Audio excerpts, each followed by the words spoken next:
Start करो।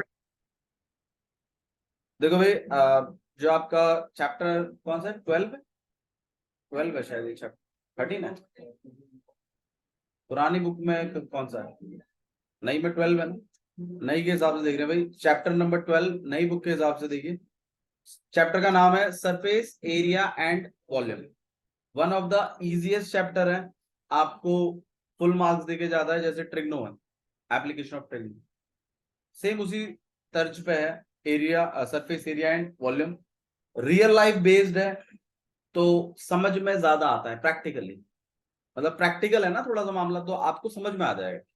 Easy है, easy to understand है, आप इन चीजों को रिलेट कर पाएंगे अपनी रियल लाइफ में।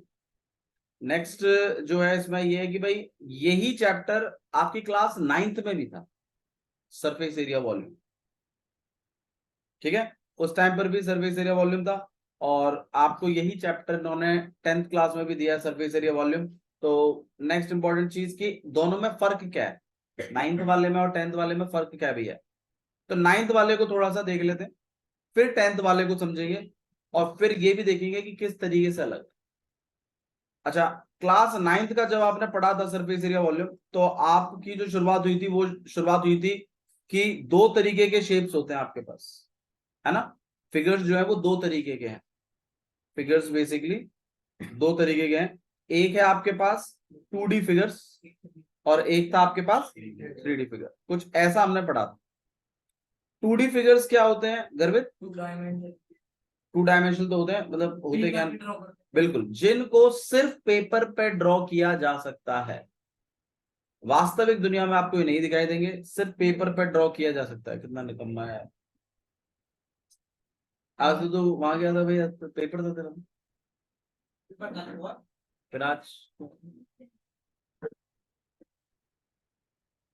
क्लास।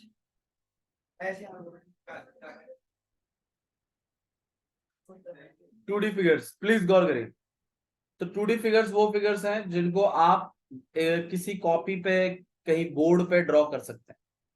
ठीक है, एग्जाम्पल के तौर पर देखो, समझो 2D फिगर्स कौन कौन से हैं। एग्जाम्पल के तौर पर 2D फिगर्स में सबसे फेमस है आपका स्क्वायर, ठीक है, रेक्टेंगल, सर्कल, जो कि हमने पढ़ा भी था। और इनके एरियाओं के बारे में, इनके पेरीमीटर्स के बारे में जानकारी इकट्ठे करते रहिएगा, क्योंकि ये इंपॉर्टेंट है।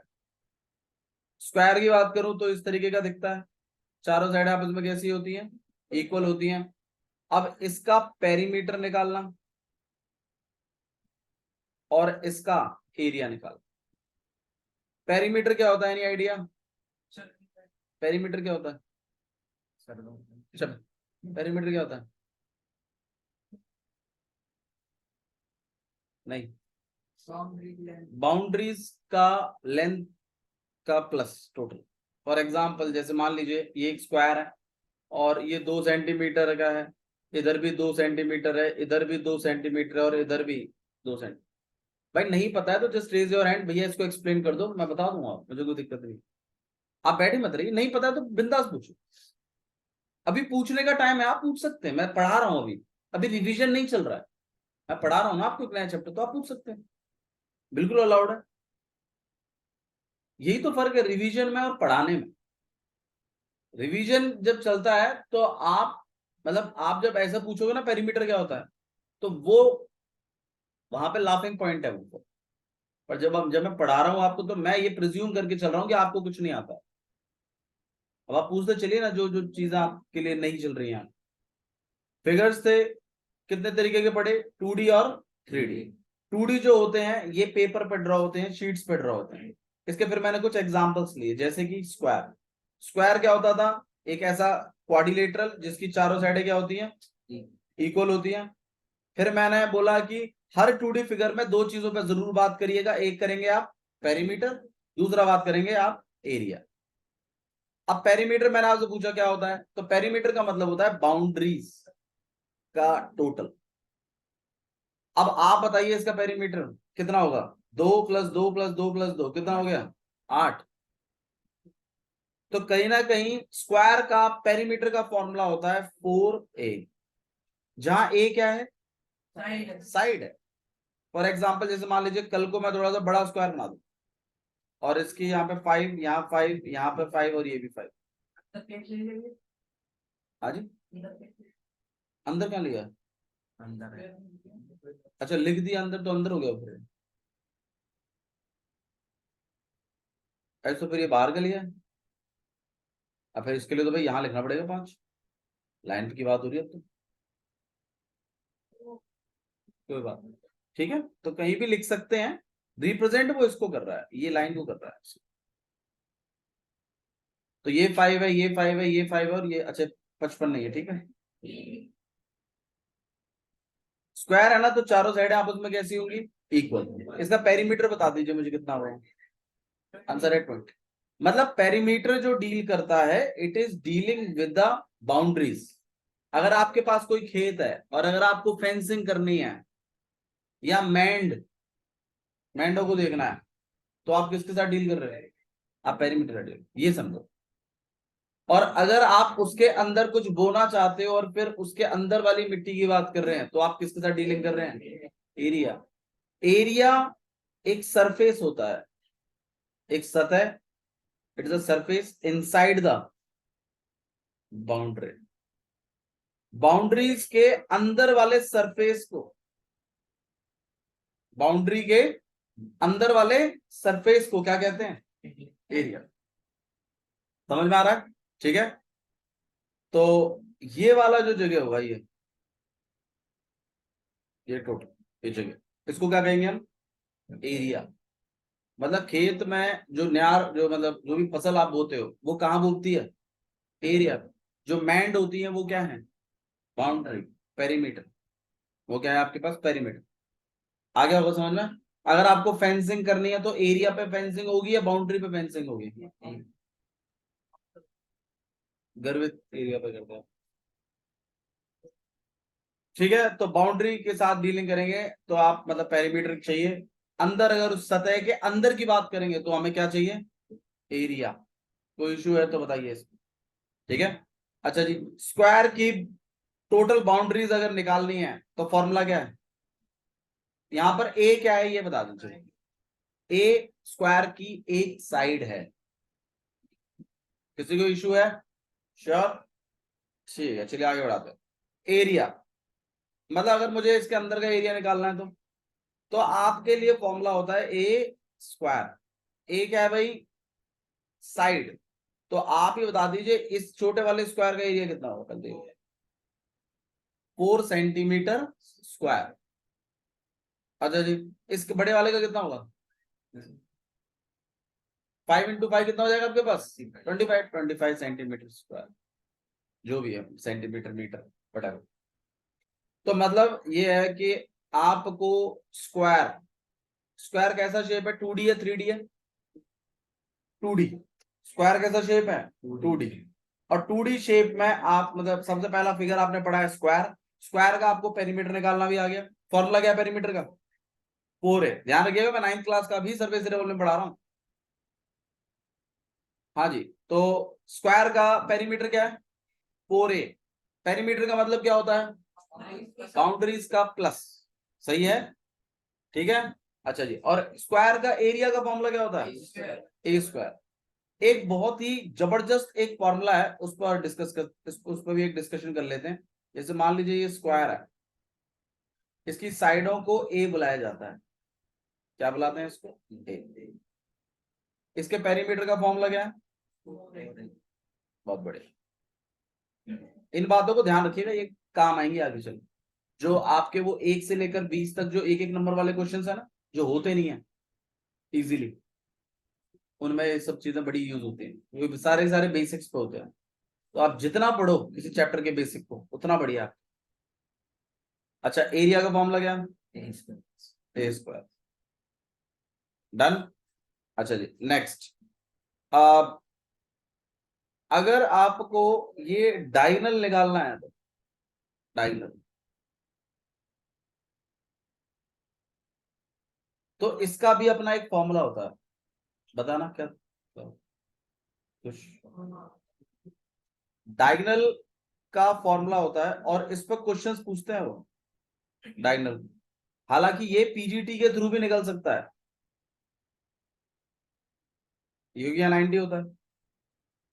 तो पीजीटी क्या कहेगी, एसी का square equal to A B का स्क्वायर प्लस बी सी का स्क्वायर। ए सी तो हमें चाहिए ही, ए बी कितना है ए का स्क्वायर, बी सी कितना है ए का स्क्वायर, ए का स्क्वायर ए का स्क्वायर 2 ए का स्क्वायर, यहाँ पर ए सी का स्क्वायर। मैं ए सी को अकेले नहीं बाबू, स्क्वायर से स्क्वायर ऐसे नहीं कटेगा, क्योंकि ये स्क्वायर पूरे पे नहीं है, और स्क्वायर से स्क्वायर नहीं कटता। Don't make it a habit कि आप स्क्वायर से स्क्वायर काटो, स्क्वायर पहले तक जाके रूट बनता है, फिर रूट से स्क्वायर काटो। प्लीज इस हैबिट को मत बनाइए, स्क्वायर से स्क्वायर काटने वाली हैबिट मत बनाइए। यहाँ पे पूरे के ऊपर रूट चला जाएगा, यहाँ पे 2 स्क्वायर। अब आप ये बताइए, ये रूट 2 को भी मिलेगा और ए स्क्वायर को भी मिलेगा, सही है। तो क्या आएगा भाई, √2 कितना होगा आपके पास, √2 तो √2 ही रहेगा। ए स्क्वायर क्या बन जाएगा ए। अब आप बताइए डायगोनल का फॉर्मूला क्या बना, √2 ए, जहां ए क्या है साइड। तो मतलब अगर आपको ये डायगोनल निकालना है तो फॉर्मूला है √2 ए। अब क्वेश्चन सुनो कैसा आता है, क्वेश्चन कुछ ऐसा आता है कि भाई आपके पास एक स्क्वायर है, ठीक है, जिसका डायगोनल जो है वो है 4√2, ऐसा बोलता। कितना है वो 4√2, और इसका क्या निकाल दीजिए एरिया। एरिया निकालने के लिए क्या चाहिए, ए साइड चाहिए, डायगोनल साइड नहीं होता, डायगोनल तो बीच वाली लाइन होती है। अब जिस बच्चे को ये आता है कि डायगोनल का फॉर्मूला क्या होता है √2, वो तो इसके लिए तो ये क्वेश्चन कुछ है नहीं, वो क्या करेगा डायगोनल का फॉर्मूला लगा देगा, कितना √2 वैल्यू डाल देगा इसमें, और ए को क्या करवा देगा अकेला। तो यहाँ पे आएगा 4√2 अपॉन में √2 से √2 काट दिया, ए की वैल्यू कितनी आ गई 4। और फिर आपको क्या निकालना है एरिया, तो एरिया हो जाएगा आपके पास ए स्क्वायर, तो मतलब 4 का स्क्वायर एंड दैट इज 60।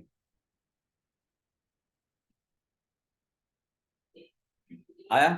तो ये एक इंपॉर्टेंट चीज है, आपको डायगोनल पता होना चाहिए, डायगोनल कैसे निकालते हैं। तो ये पूरा नॉलेज आपको स्क्वायर के बारे में होना चाहिए। पहला 2D शेप। नेक्स्ट है रेक्टेंगल। रेक्टेंगल की खासियत क्या होती है भाई, इसके अपोजिट साइड्स क्या होते हैं, इक्वल होते हैं। इसको लेंथ कहते हैं, इसे ब्रेड्थ कहते हैं। और ऑब्वियसली बात है, ये भी लेंथ हो जाती है और ये भी क्या हो जाती है ब्रेड्थ। अब आप ही बता दीजिए इसके पेरीमीटर का फॉर्मूला। भाई 2 तो एल हो गए और 2 बी हो गए, तो फॉर्मूला बनेगा इसका 2L प्लस 2B। 2 कॉमन निकाल लेते हैं आप, बनता है L प्लस B। ये फॉर्मूला पॉपुलर है, 2 ब्रैकेट के अंदर L प्लस B, ऐसे चलता है। ठीक है, ये किसका पेरीमीटर निकाला मैंने, रेक्टेंगल का। नेक्स्ट रेक्टेंगल का एरिया, ये तो वर्ल्ड फेमस है, बताओ भाई L इंटू। अच्छा एक चीज मैं आपको समझा देता हूँ इसमें, और देखो रेक्टेंगल का एरिया एक्चुअली L/B नहीं होता है। आपको थोड़ा सा और इसकी डेप्थ में अगर आप जाओ, देखो यहां पर क्या है ना, 2 साइड्स हैं, ये साइड 1 है और ये साइड 2। तो एक्चुअली एरिया होता है साइड 1 इंटू साइड 2।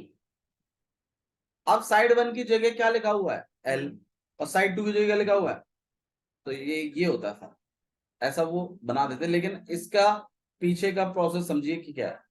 कल को यहाँ L की जगह अगर मान लीजिए x आ गया और इधर B की जगह क्या आ गया मान लीजिए y, तो आपका एरिया ऑफ रेक्टेंगल का फॉर्मूला क्या हो जाएगा x इंटू वाई। तो मतलब L और B पे कोई इसका परमानेंट स्टैंप नहीं है।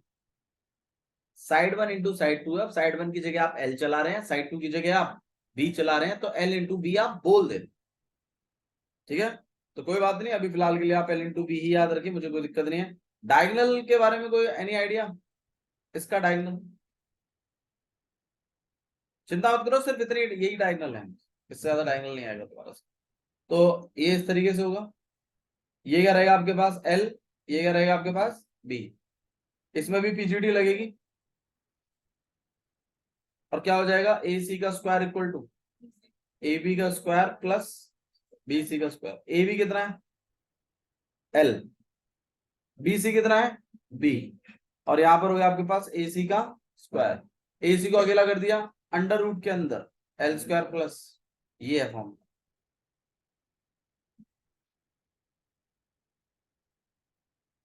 ठीक है, क्लियर है? ओके, देखो भाई दोबारा जाइए इस पे। सबसे पहले क्या पढ़ा हमने? स्क्वायर। स्क्वायर का बताइए, पेरीमीटर, एरिया और डायमीटर। बताओ भाई, पेरीमीटर का फॉर्मूला 4 है। क्यों 4 है? चारों साइड इक्वल है, ए मानते हैं 4 हो गया। अब भाई एरिया का ए स्क्वायर, बहुत बढ़िया। डायगोनल का √2a, ध्यान रखिएगा इसको, बहुत इंपॉर्टेंट है, पिछली बार घुमाया है इसको क्वेश्चन उन्होंने 1 नंबर में। ठीक है, नेक्स्ट रेक्टेंगल। हाँ जी, पेरीमीटर का फॉर्मूला 2 ब्रैकेट के अंदर L प्लस P, है ना भाई। स्क्वायर में क्या होता है A, रेक्टेंगल में क्या होता है L और B। ठीक है, एरिया का फॉर्मूला साइड 1 इंटू साइड 2, ऐसे LB, फिलहाल के लिए आप LB ही चला लीजिए, बस इतना ध्यान रखिए कि साइड 1 इंटू साइड 2 होता है, चीजें को बिगाड़िए नहीं, L इंटू B चलाइए, कोई दिक्कत। हाँ भाई, डायगोनल का फॉर्मूला रूट के अंदर L square plus B square. ठीक है, नेक्स्ट सर्कल। हाँ भाई, पेरीमीटर का फॉर्मूला कल ही बताया था 2πr है। हाँ, सर्कल में एक पेरीमीटर को क्या कह देते हैं वो, सरकमफ्रेंस। एक्चुअली फर्क होता है पेरीमीटर और सरकमफ्रेंस में, मैं आपको समझा देता हूँ पेरीमीटर सरकमफ्रेंस का क्या फर्क। देखो, पेरीमीटर और सरकमफ्रेंस ना एक्चुअली में आप जान लीजिए ये इक्वल नहीं होते हैं।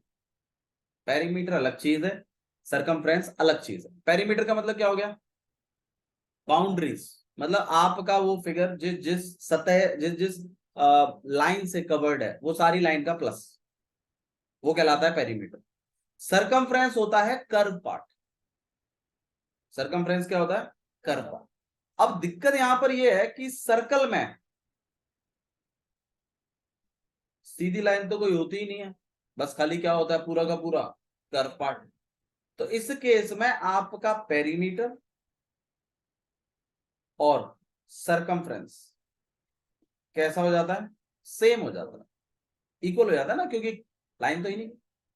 तो वो क्या कहते हैं, फॉर्मूला क्या बना दिया इसका, 2π। लेकिन अगर मान लीजिए सेमी सर्कल होता, सेमी सर्कल, आधा सर्कल, आधा,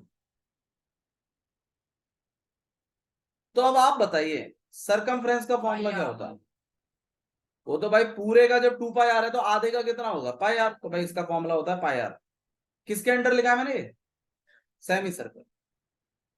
ठीक है, अच्छा जी, अब सेमी सर्कल बनाया आपने तो इस तरीके से बनेगा। अब अगर मैं पेरीमीटर लिखूं तो आप बताइए किन किन चीजों को प्लस करेंगे आप। एक तो आधे सर्कल को, और इसको भी, पेरीमीटर में ये भी तो इंक्लूड हो जाएगा। तो इसका फॉर्मूला बनेगा आपके पास πr प्लस, और क्या चीज प्लस करनी है, डायमीटर। डायमीटर तो आपके पास 2r होता है, तो आप इसमें क्या प्लस कर लीजिए। तो ये पेरीमीटर का फॉर्मूला, πr ऊपर का सरकमफ्रेंस, और ये वाला भी पेरीमीटर में। जबकि सरकमफ्रेंस में सिर्फ खाली कौन सा पार्ट ऐड होगा, सिर्फ ये वाला कर्व वाला, क्योंकि सरकमफ्रेंस कहता ही है कि क्या, कर्व वाला पार्ट। पेरीमीटर सरकमफ्रेंस एक्चुअली में अलग अलग है, बट ये चीज सर्कल में दिखाई नहीं देती। क्यों नहीं दिखाई देती, इसलिए दिखाई नहीं देती क्योंकि सर्कल में कोई स्ट्रेट लाइन आई ही नहीं कि आप सरकमफ्रेंस को अलग कर पाओ और पेरीमीटर को अलग कर पाओ। ये कारनामा आपको सेमी सर्कल में दिखाई देता है। और जो टीचर ये कहते हैं कि नहीं पेरीमीटर सरकमफ्रेंस सेम है, वो एक्चुअली में गलत। ऐसा नहीं है, पेरीमीटर सरकमफ्रेंस सेम नहीं, पेरीमीटर सरकमफ्रेंस अलग अलग है। पेरीमीटर का मतलब है टोटल बाउंड्री, चाहे वो सीधी हो, आड़ी हो, टेढ़ी हो, सर कर्व हो ना हो, कोई दिक्कत नहीं है, सबको जोड़ूंगा, एक एक इंच जोड़ना है, पेरीमीटर है। और सरकमफ्रेंस का मतलब है सिर्फ कर्व वाले पार्ट जोड़ने हैं। सर्कल में पूरा का पूरा सर्कम मतलब कर्व ही होता है, तो आपका पेरीमीटर और सर्कमफ्रेंस आपस में कैसा हो जाता है, इक्वल हो जाता है, और दोनों का फॉर्मूला क्या बनता है। लेकिन ये फर्क आपको सेमी सर्कल में दिखाई देगा। सेमी सर्कल में अगर मैं आपसे पूछ रहा हूं सर्कमफ्रेंस निकालो खाली, देखो ये पता होना चाहिए। अगर मैं आपको सेमी सर्कल बोल रहा हूं और मैं आपसे कह रहा हूं सर्कमफ्रेंस निकालो, तो बच्चे क्या करते हैं 2πr ही लगा देते हैं, जबकि सेमी सर्कल में आपका अब जो कर्व पार्ट है वो सिर्फ आधा हो गया है। पूरे का कितना था 2πr, तो आधे का कितना होगा πr। भाई 2πr अपॉन में दो से दो कट गया, क्या बचा πr। ठीक है।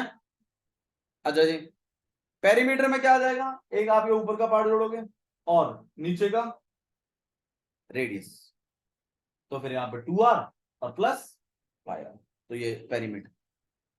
अच्छा जी, दोबारा आते हैं सर्कल पे। हाँ भाई, सरकमफ्रेंस तो निकाल दिया, एरिया का फॉर्मूला बता दो। बहुत बढ़िया, πr²। किसी कोई इशू है इसमें? अच्छा चलो, लगे हाथ सेमी सर्कल का ही बताइए तुम। बताओ भाई। भाई पूरे सर्कल का कितना था, आधे सर्कल का कितना होगा भाई, πr² का आधा, तो आप इसे क्या लिखेंगे, हाफ πr। अच्छा जी, अब इसमें स्ट्रेट लाइन मतलब डायगोनल, डायगोनल मतलब डायमीटर, तो आप इसमें डायमीटर का और ध्यान रखिए। डायमीटर का फॉर्मूला कितना होता है, 2r। इसमें भी डायमीटर का फॉर्मूला कितना होता है,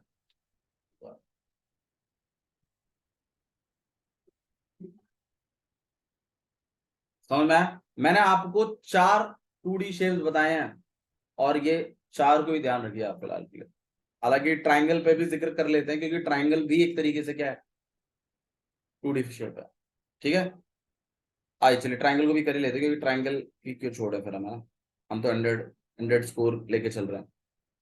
ट्राइंगल की बात कर लेते हैं, उसके बाद रिपीट कर देंगे सब कुछ, ठीक है। हाँ भाई, ट्राइंगल का हिसाब किताब बताओ। ट्राइंगल, बेसिकली ट्राइंगल के बहुत सारे फॉर्मूले हैं, है ना। सबसे पहला फॉर्मूला जो आपने सीखा था एरिया ऑफ ट्राइंगल के लिए। अच्छा, ये ए है, यहाँ बी है, ये सी है। पेरीमीटर का फॉर्मूला क्या होगा इसका, बिल्कुल मैं फिर वही बता रहा हूँ, बाउंड्रीज का प्लस करना है, तो ए प्लस बी प्लस सी। अच्छा, एरिया के बहुत सारे फॉर्मूले हैं जो आपको याद रखने हैं। सबसे पहला बताओ जो आपको याद है, half into base into height. और बताइए,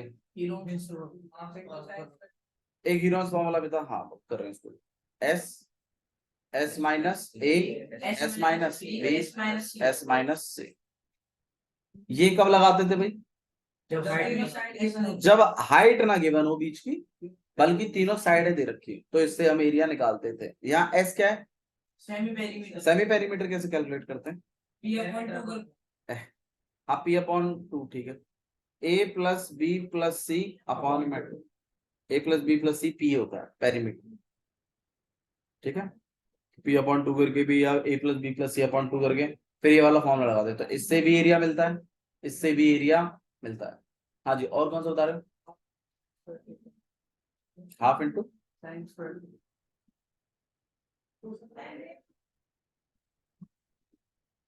वो नहीं है जो आप कह रहे हो, फॉर्मूला है half r² sine theta. Are के बारे में, आर को हम थोड़ा सा और क्लियर करते हैं। ये 3 फॉर्मूले आपको ट्राइंगल्स के पता होने चाहिए, एरिया, एरिया के फॉर्मूले आएंगे ये वापस से, don't worry. Half r² sine theta ये फॉर्मूला है। इस फॉर्मूले को मैं थोड़ा सा इस पर जस्टिफाई करता हूँ, क्योंकि बहुत बच्चे पूछते भैया आर क्या है। तो देखो, इसमें ना इस फॉर्मूले को अभी हम यूज नहीं कर रहे हैं, मैं आपको नया फॉर्मूला देता हूँ, उस फॉर्मूले को यूज करिएगा। फॉर एग्जाम्पल, जैसे मान लीजिए आपके पास एक ट्राइंगल है, एक की ए साइड है, एक की बी है और एक की सी है। अगर आपको इन 3 साइडों में से किसी भी 2 साइड के बीच का एंगल पता है, किन्हीं भी 2 साइडों के बीच का एंगल पता है, फॉर एग्जाम्पल जैसे मान लो मुझे ये वाला एंगल पता है, लेट इट बी थीटा, ये मुझे पता है, तो इस वाले ट्राइंगल का एरिया निकाला जा सकता है। मतलब आपको एक ट्राइंगल में अगर 2 साइडें पता है कोई सी भी, तो तुम्हारी चॉइस, तीसरे की जरूरत नहीं मेरे को, कोई दो साइडें पता है और उनके बीच का क्या पता है, एंगल पता है, तो भी आप क्या कैलकुलेट कर सकते हैं, एरिया। कैसे? फॉर्मूला बनेगा हाफ, कोई भी मतलब ये दोनों साइडों को ले लीजिए, ए इंटू बी, यहां आर स्क्वायर नहीं है, उस केस में वो दोनों जो साइड होती थी वो आर आर ही होती थी, तो आप क्या फॉर्मूला बना लेते थे, आर स्क्वायर। इस केस में नहीं है, और मल्टीप्लाइड बाय साइन, मतलब जिन साइडों के बीच में वो एंगल है ना, वो वाला लेना। देखो इतना एक्सट्रीम लेवल आएगा नहीं, लेकिन मैं आपको फुल फ्लैश तैयार करके चल रहा हूं। तो हाफ ए इंटू बी साइन थीटा, इस वाले का यूज होगा नहीं, डोंट वरी, यूज होता नहीं। ट्रायंगल का वैसे भी यूज नहीं होगा सिर्फ, मैं तो आपको बता रहा हूं कि क्या पता एक नंबर में आ जाए कभी बाई चांस, फिर हम एक दूसरे का मुंह ना ताकें। ठीक है, तो क्या क्या चीज पढ़ी भाई हमने? सबसे पहले क्या पढ़ा? स्क्वायर, फिर रेक्टेंगल, फिर 2D शेप में यही इंपॉर्टेंट है, फिर ट्रायंगल थोड़ा सा पढ़ा हमने, है ना? ट्रायंगल, हाँ क्या कह रहे हो? हाँ एक सेमी सर्कल भी पढ़ाई है, सेमी सर्कल भी पढ़ लीजिए। सेमी सर्कल वैसे थ्री इसमें जरूरी नहीं है, बट आप पढ़ लीजिए, क्योंकि आप तो सर्कल चैप्टर पूरा पूरा पढ़ने वाले हो ना। सेमी सर्कल, और लास्ट आपके पास ट्रायंगल। हाँ भाई, स्क्वायर का perimeter 4A, area diagonal 2A, rectangle का बताइए 2 ब्रैकेट के अंदर L plus T, formula area diagonal. Circle का सर्कमफ्रेंस पेरीमीटर, बहुत बढ़िया, 2 पाई एरिया आर स्क्वायर, और डायगोनल डायगोनल डायमीटर, डायमीटर 2 है ना, इसका डायमीटर, ये एरिया, और ये अभी फिलहाल के लिए पेरीमीटर स्लैश सर्कमफ्रेंस। हाँ जी, सेमी सर्कल में पेरीमीटर का फॉर्मूला बताइए, सर्कमफ्रेंस का बताओ चलो। पाई आर, ये पेरीमीटर का पाई प्लस 2R, बहुत बढ़िया, एक्सीलेंट। हाँ जी, एरिया का हाफ पाई आर स्क्वायर, सही है ना, पाई आर स्क्वायर पूरा है, पाई आर स्क्वायर का आधा। अच्छा जी, और इसका फिर डायमीटर 2 आ रही है। ट्रायंगल के बताइए, मैंने आपको half into base into height, सही है, ये पहला वाला है। दूसरा क्या था? अच्छा इसमें पेरीमीटर में था, पेरीमीटर आपका फॉर्मूला ए प्लस बी प्लस सी। एरिया में बताइए, अंडर रूट के अंदर S, s minus a, s minus, या एस कैसे निकालेंगे, ए plus b plus c upon में 2। अच्छा जी, उसके बाद एक और फॉर्मूला भी था, हाफ इंटू ए इंटू बी, ये तीनों एरिया निकालने के फॉर्मूले हैं। किसी को इश्यू है तो बताइए, क्लियर है सब कुछ? बहुत बढ़िया।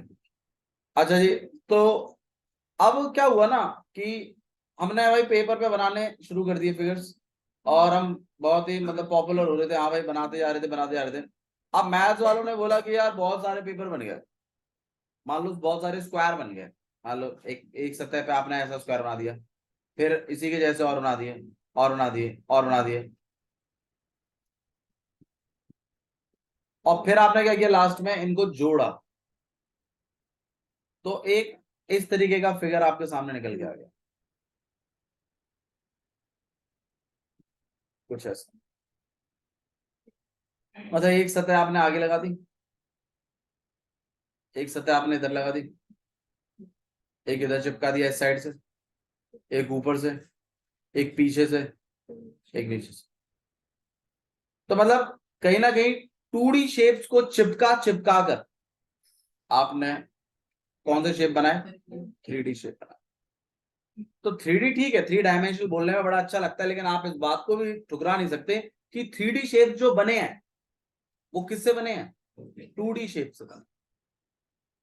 मतलब जब हमने स्क्वायर चिपकाए, क्या चिपकाए, स्क्वायर, तो कौन सा 3D शेप निकल गया है सामने, क्यूब।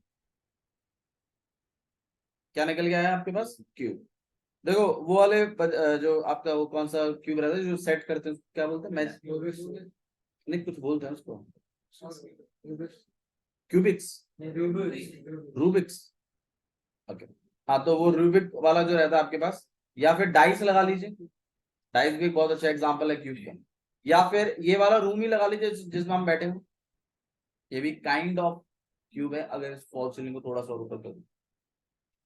तो आप खुद गौर करें तो एक्चुअली में हम भी तो क्यूब में ही बैठे हुए हैं, और ये वाली जो दीवार है ये स्क्वायर है, ये बाजू वाली दीवार भी कैसी है, स्क्वायर है, वो पीछे वाली जो कांच की वो भी स्क्वायर है, ये साइड वाला भी क्या है, स्क्वायर, और ऊपर भी एक स्क्वायर है, और ग्राउंड भी आपका किसका है, स्क्वायर। हालांकि थोड़ा सा है तो ठीक है, बट इतना चलेगा, कोई दिक्कत नहीं। ठीक है, मतलब हाँ we are inside a cube, है ना, हम अंदर बैठे गए क्यूब। तो इस बात को समझिए कि जो दीवारें लगी हुई है सारी की सारी, ये एक तरीके से क्यूब है, और हमें क्यूब के अंदर बैठे हुए। हाँ जी,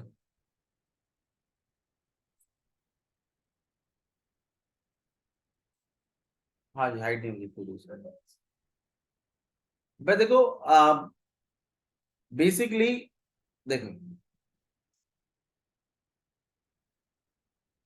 बात बिल्कुल सही है कि ये वाला अगर मैं इस वॉल को ले लूं, अगर मैं इसकी मोटाई को कंसीडर नहीं कर रहा हूं, तो मैं इसको क्या चीज मान रहा हूं कि एक स्क्वायर है। लेकिन अगर मान लीजिए अगर मैं ओवरऑल दीवार को देखूं, भाई दीवार देखो, दीवार किस तरीके की होती है, दीवार कुछ इस तरीके की है मान लो, है ना, ठीक है, एक आपके पास,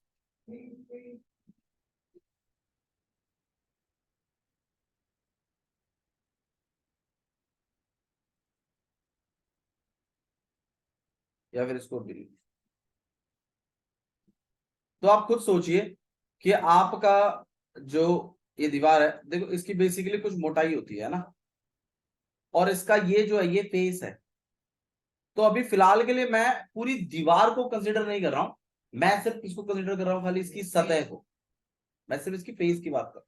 हालांकि आप बिल्कुल सही कह रही हो, 2D शेप्स आपको रियल लाइफ में मिलेंगे नहीं देखने के लिए, लेकिन हम सिर्फ उसकी एक सतह की बात कर रहे हैं उस केस।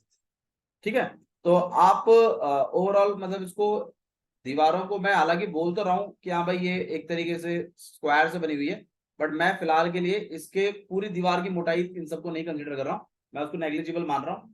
हालांकि नेग्लिजिबल हो नहीं सकती, तो वास्तविक नहीं है, बट आप प्रिज्यूम करिए कि ये किससे बन रहा है, स्क्वायरों को चिपका। अब ऐसे तो आप अगर पेजेस भी ले लीजिए, तो पेजेस की भी कुछ थिकनेस होती है, कल को आप पेजेस को जोड़ के अगर एक क्यूब तैयार कर दो, और आप बोलो अरे भैया ने तो कहा था ये तो रियल लाइफ में होते होते नहीं है, तो कोई पेज भी कैसा है। अब आप बताइए एक पेज कौन सा शेप है, 3D कौन सा शेप है, क्यूबॉइड है, उसकी कुछ थिकनेस है, थोड़ी सी है वो, लेकिन कुछ हाइट है उसकी। तो वास्तविक दुनिया में नहीं दिखेगा वो, क्योंकि अगर वास्तविक दुनिया में दिखने के लिए वो चीज उभरनी तो चाहिए ना। आप खुद सोचिए ना, मतलब एक चीज बस डायग्राम बना हुआ है सतह पर, मान लीजिए शिव जी की एक वो बना दिया उन्होंने पेंटिंग, तो शिव जी को साक्षात प्रकट होने के लिए मतलब जमीन में से उठना पड़ेगा ना भाई, तो ये हाइट कुछ आएगी तभी तो मामला बनेगा।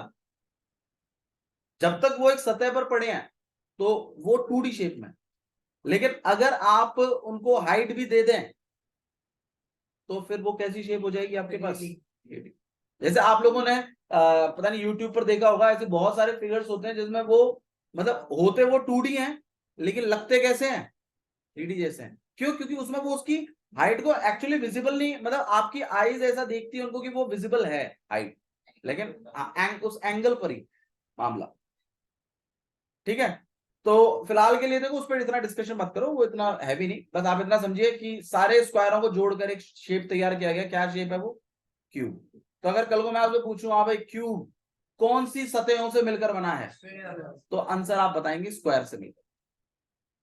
और यही वजह है कि क्यूब में देखो, क्यूब के ना इनको समझिए, ये जो कोने होते हैं इनको वर्टेक्स कहते हैं, इसको भी समझ लीजिए भाई प्लीज, ये वर्टेक्स, वर्टेक्स का मतलब हो गया कोने। अब हम अगर हम अपने रूम में कंसिडर करें तो देखिए एक तो ऊपर साइड में कोना है, एक उधर है, एक उधर है, एक उधर, तो चार तो ऊपर हैं और चार ही नीचे हैं, तो टोटल कितने वर्टेक्स है हमारे पास, तो आंसर है 8 वर्टेक्स। 4 ऊपर है, 4 नीचे है। अच्छा नेक्स्ट आता है आपके पास एजेस। एजेस मतलब होता है किनारियां। अब किनारियां मतलब दो वर्टेक्स को ज्वाइन करने वाली लाइन। जैसे ये एक वर्टेक्स वहां है, तो ये जो कॉर्नर पे जो लाइन गई है ये एज कहलाएगा। ऐसे 1 2 3 और 4, 4 एजेस ऊपर है। 4 एजेस ये खड़े हुए हैं बीच में, क्योंकि ऊपर और नीचे भी तो वर्टेक्स है भाई, ऊपर और नीचे भी तो वर्टेक्स है, इसको भी ज्वाइन करोगे आप। तो ये जो चीज है ये एजेस हैं। तो 4 एजेस ऊपर है, 1 2 3 और 4। 4 ही बीच में है, 1 2 3 और 4। और 4 ही नीचे है, 1 2 3 और 4। तो टोटल एजेस कितने हैं? 12। ठीक है। अच्छा नेक्स्ट आता है फेसेस। फेसेस का मतलब हो गया वॉल्स। कितने वॉल्स हैं टोटल? आंसर है 6। एक देखो ये वॉल है, एक ये है, एक ये है और एक ये। 4 तो डायरेक्शन रोक रहे हैं, ईस्ट वेस्ट नॉर्थ साउथ। और एक अपवर्ड और एक डाउनवर्ड, एक ऊपर का और एक नीचे, तो टोटल 6। अब आप मुझे बताइए, इनके बीच में एक रिलेशन होता था जो कॉम्पिटिटिव एग्जाम में बड़ा यूज होता है। बताओ, रिलेशन है इनके बीच में है?